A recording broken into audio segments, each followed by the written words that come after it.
Guys, kembali lagi bersama saya di channel Demos. Jadi pada kesempatan kali ini saya akan memperbaiki AC LG dual inverter 1 PK. Nah, ini AC-nya ya, LG dual inverter. Nah, AC LG dual inverter ini mengalami permasalahan terjadinya S block ya. Ada S di bagian evaporator. Nah, ketika ada S itu ada air netes. Dan ketika AC ini dimatikan, es batunya itu akan jatuh ke bawah. Nah, di sini teman-teman bisa perhatikan di bagian evaporatornya ini belum ada es ya. Ini masih dingin. Belum ada es. Nah, di sini kita akan tunggu apakah nanti akan terjadi blok es di bagian evaporatornya ini atau tidak. Kalau di sini saat saya pegang di sini udah mulai terasa lengket-lengket ya. Tangan itu udah merasa lengket. Nah, ini terjadi embun nih. Sudah berubah ya warnanya. Nah, ini udah berubah. Ini seperti udah akan membuat blok es ya.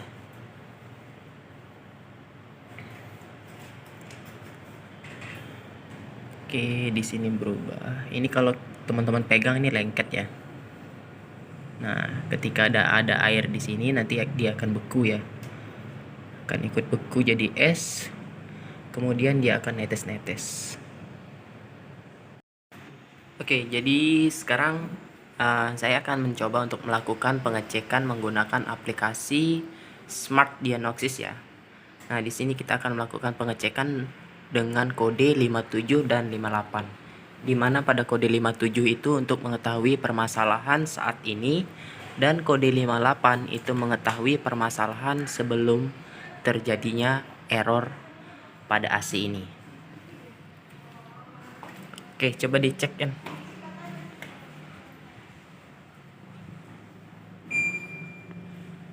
Oke, ini proses pengecekan ya.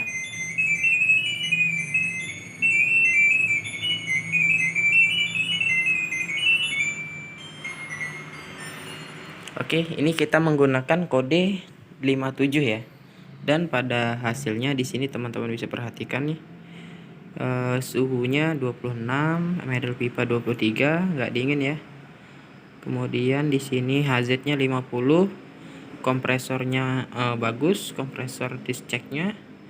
Kemudian di sini input current-nya 3,7. Nah, padahal di sini AC-nya 1 PK yang dimana input current-nya dia harusnya 5,2 ya. Lupa saya 5, berapa. Yang penting dia di atas 5 ya. Nah, ini 3,7. Berarti di sini AC tidak menggunakan mode hemat otomatis karena di sini kompresor frekuensinya dia 50 Hz ya. Kemudian kompresor discharge-nya juga 94. Jadi di sini permasalahan bisa kita analisa tekanan freonnya kurang ya. Karena di sini input current 3,7, harusnya dia 5 ke atas. Oke, sekarang kita akan melakukan pengecekan ke outdoor. Sebelum kita ke outdoor, kita cek dulu pakai kode 58 ya. Remote tinggal kita rubah ke salah nih.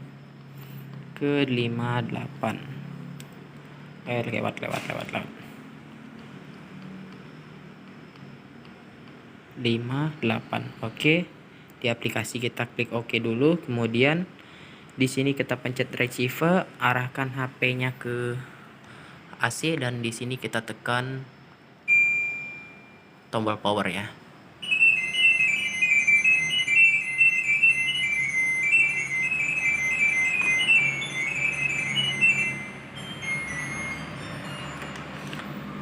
Oke, di sini sebelum AC terjadinya error, dia normal ya. Sebelumnya dia normal, nggak ada kode errornya. Oke, di sini nggak ada permasalahan ya. Berarti permasalahannya hanya terjadi hari ini. Sebelumnya tidak ada masalah. Oke, kita lanjut cek ke outdoor ya untuk melakukan pengecekan freon tadi. Oke, ini unit AC-nya ya, outdoor LG dual inverter 1 PK.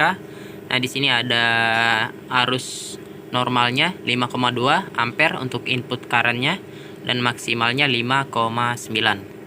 Sedangkan di sini untuk di bagian tang ampere bisa teman-teman perhatikan, di tang ampere di sini dia hanya mencapai ke 3,6.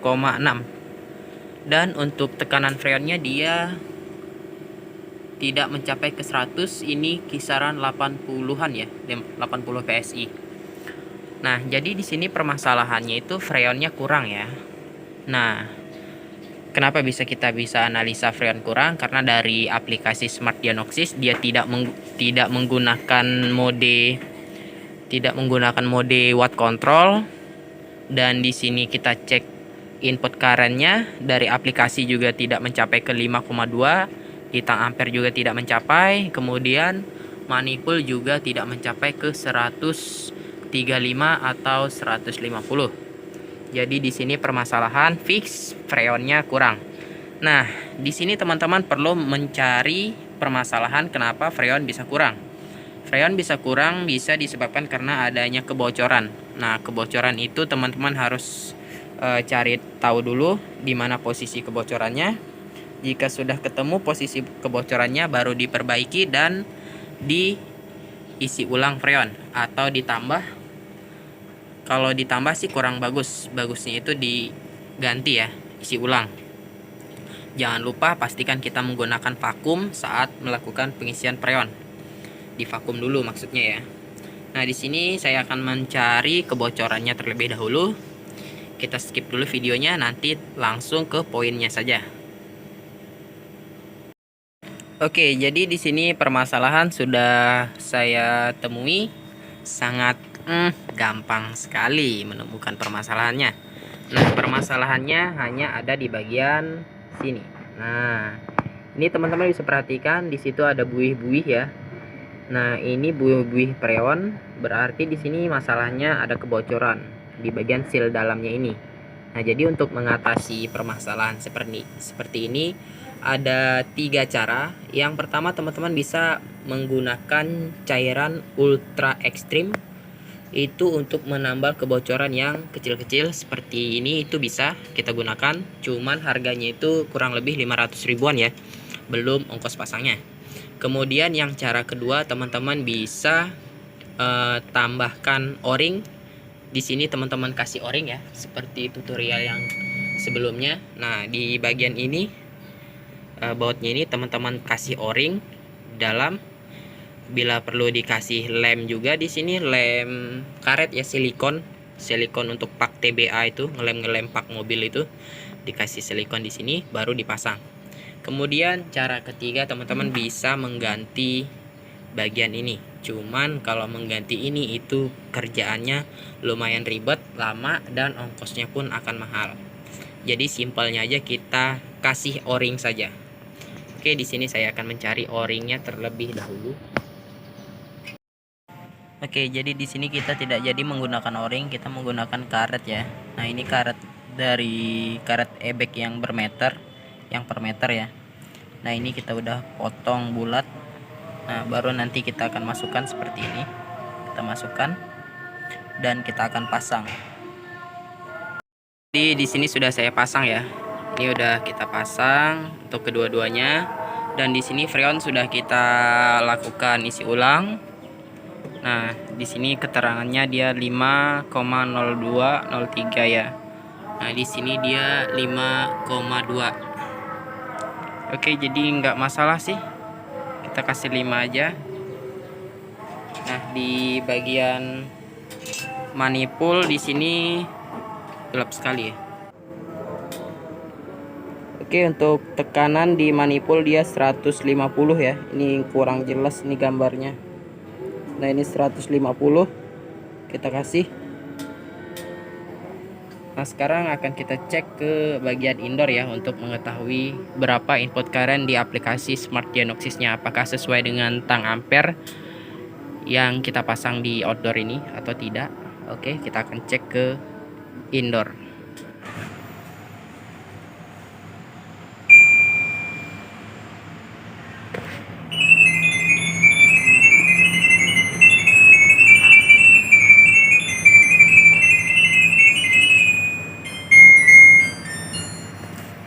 Oke, di sini keterangan.